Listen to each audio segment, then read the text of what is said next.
Hello दोस्तों, नमस्कार। मैं अपने यूट्यूब चैनल में आप सभी का स्वागत करती हूं। बेटी विवाह सिंदूरदान गीत अच्छा लगेगा तो लाइक कीजिएगा और नए हैं मेरे चैनल पे तो सब्सक्राइब कीजिएगा और कमेंट में बताइएगा कैसा लगा मेरा गीत।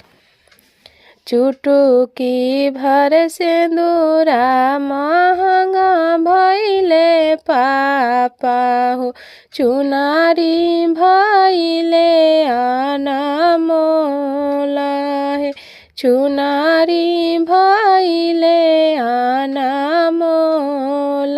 हे। एही रे सिंदूरवा कारण ये पापा छूटेला नैहर मोरा हे। एही रे सिंदूरवा कारण ये पापा छूटेला नैहर मोरा हे। के जे देवेला धन सोनामा, के देला लहंगा पटोरा हे। के जे देवेला धन सोनामा, के देला लहंगा पटोरा हे।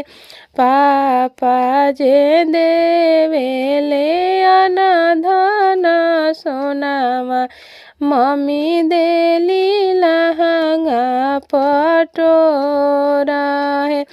चाचा जे देवेले धन सोनामा, चाची देली लहंगा पटोरा हे। चाची देली लहंगा पटोरा हे। भैया जे देवेले चढ़ाने के करवा, भाभी देली लहंगा के सेट है।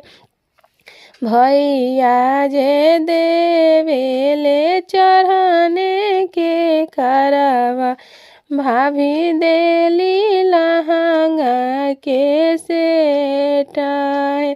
चुटकी भर सिंदूरा महंगा भइले पापा हो, चुनारी भइले अनमोल, चुनारी भइले अनमोल।